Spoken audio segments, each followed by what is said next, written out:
Hey tryhards, Ethan here. Before we get into the show today, I want to talk to you guys about Patreon.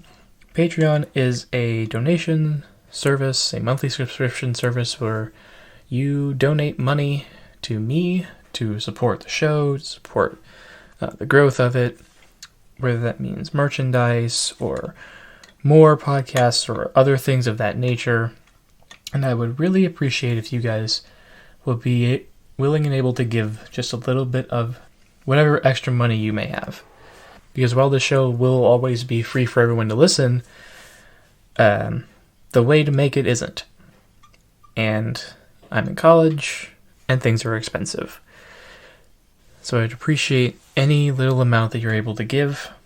So thank you for donating, and thank you even more for listening. Hello, my name is Ethan Hewlin. Like you, I live in a world that never stops moving. Also like you, I have stories. These are my stories. The true stories of a tryhard.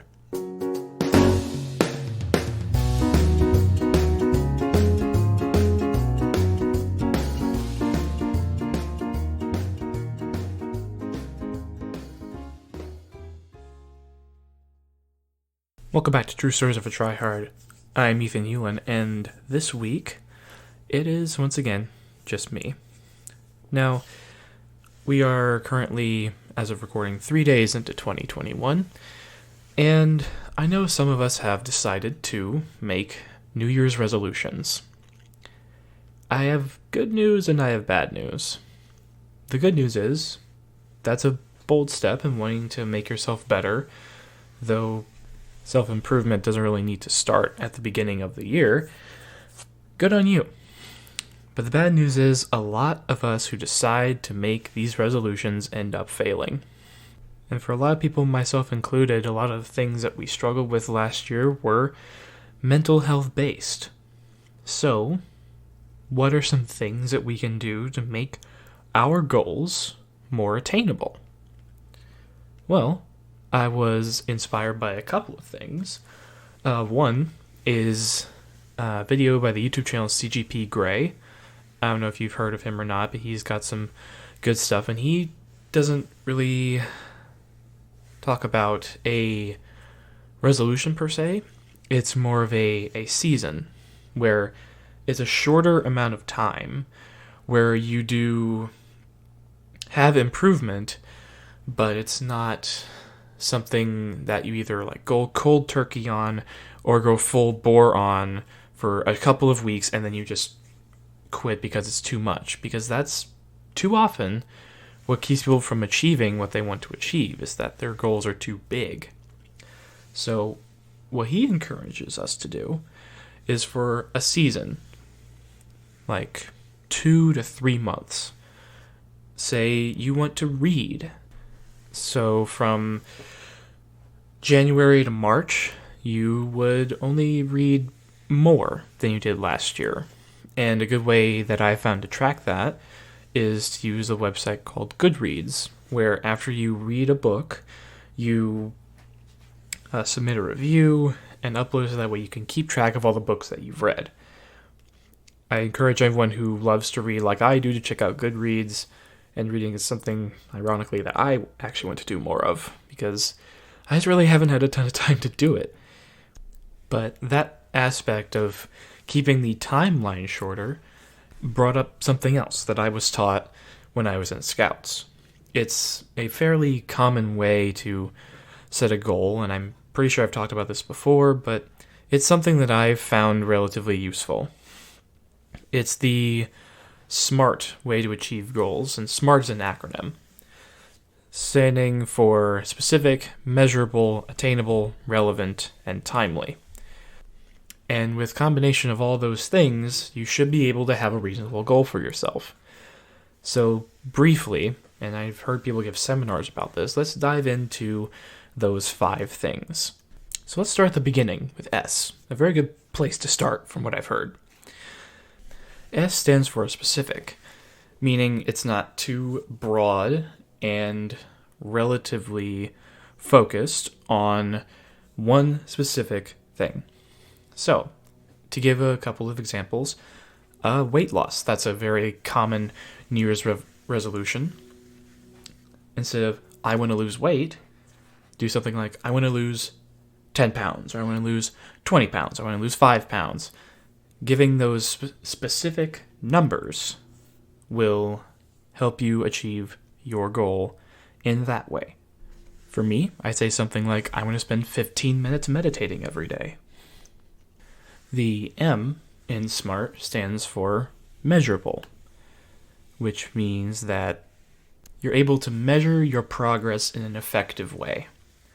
So, going back to the weight loss example, it would be how many pounds you've lost in a month or in a week. I don't know how weight loss really works. Or in my meditation example, it would be how many minutes I have meditated in a week, which I can track on the app that I use. The A in SMART stands for attainable. Now, attainable can take several forms, but what it mostly boils down to is that you need to make sure that it is within your means to get it done. Back to the weight loss example, if you can't afford a gym membership, or if there's a pandemic going on, who said that? Find a way to work out at home. There are plenty of ways to exercise without needing the use of equipment or anything like that. In my meditation example, it's mostly doing with the amount of time I can spend meditating per day. And also the availability of money to afford certain applications in order to meditate, because I can't meditate without some sort of guide. The R in SMART stands for relevant, meaning that whatever goal you're setting for yourself should have some sort of long-term impact on you in some way, either on you or the people around you, or ideally both. Going back to the weight loss example, a lot of people lose weight so they can have more energy and be able to have more stamina and endurance and be able to form better habits through their weight loss journey. In my meditation example, that would be being more mindful of how you feel and being able to get to know yourself better and be able to clear your mind of any intrusive thoughts. I know that's easier said than done a lot of the time, but that's one way that meditation has helped me. And lastly, the T in SMART stands for timely. Be able to set a good timeline of events for yourself.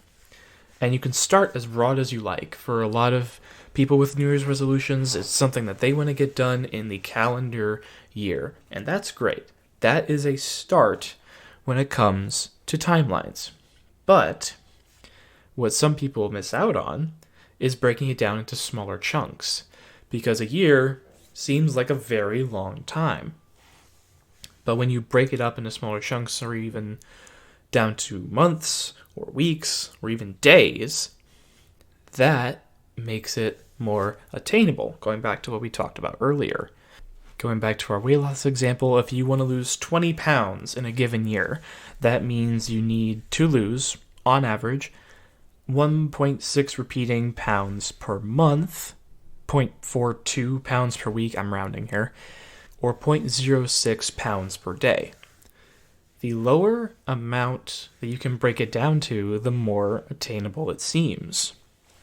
So if you're able to make that time frame work, that makes your goal seem more within reach and something that can actually be done instead of this monumental task that seems way out there.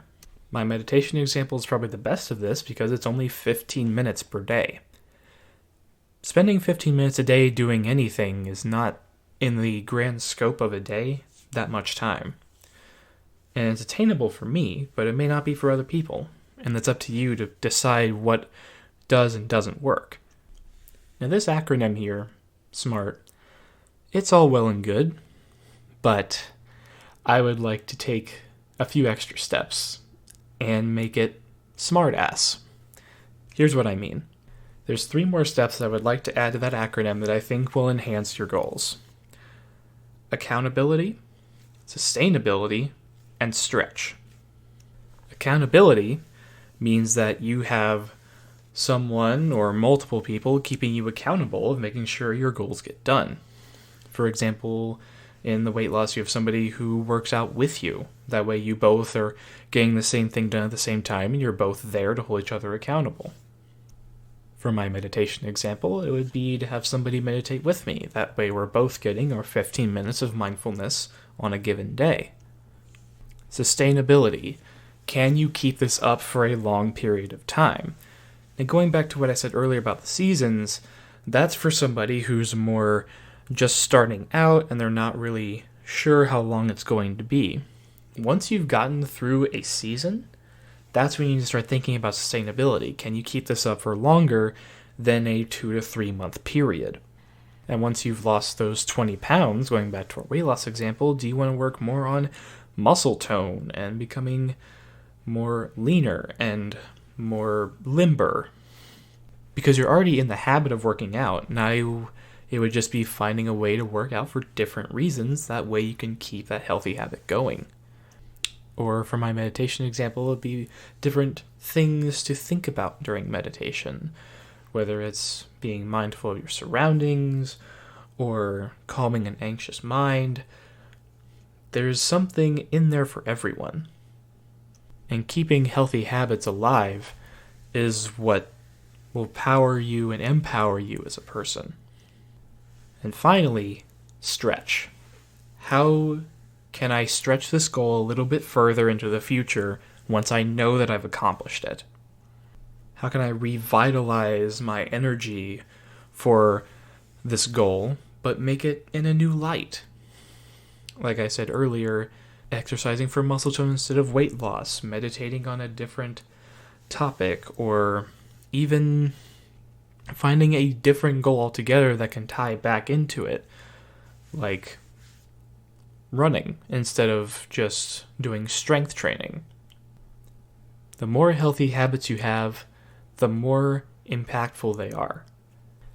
And that's really what setting goals is all about, is stretching yourself and pushing you out of your comfort zone. What are you capable of? So as my final call to action, I encourage all of you listening out there to make some smart-ass goals for 2021. Make sure that those steps are followed and that you will make more healthy habits after the absolute train wreck of a year that we just had and that we're still dealing with. Thank you everyone for tuning in this week to True Stories of a Tryhard. You can find me on Instagram at ethan.t.hewlen, that is Hulen. You can find me on Twitter at etphonehome, the O's are zeros, the E's are threes. You can find my podcast on Twitter and Instagram at True Stories Pod. The best way to get the word out about podcasts is via word of mouth and social media, so please, please, please share this with your friends, share it on your social media, and if you post it in some way and tag me, you will get featured on the official podcast accounts. And please feel free to leave a rating and review on Apple Podcasts. I would very much appreciate it. I'll be back with more stories next week, so until then, this is Ethan Hewlen, signing off.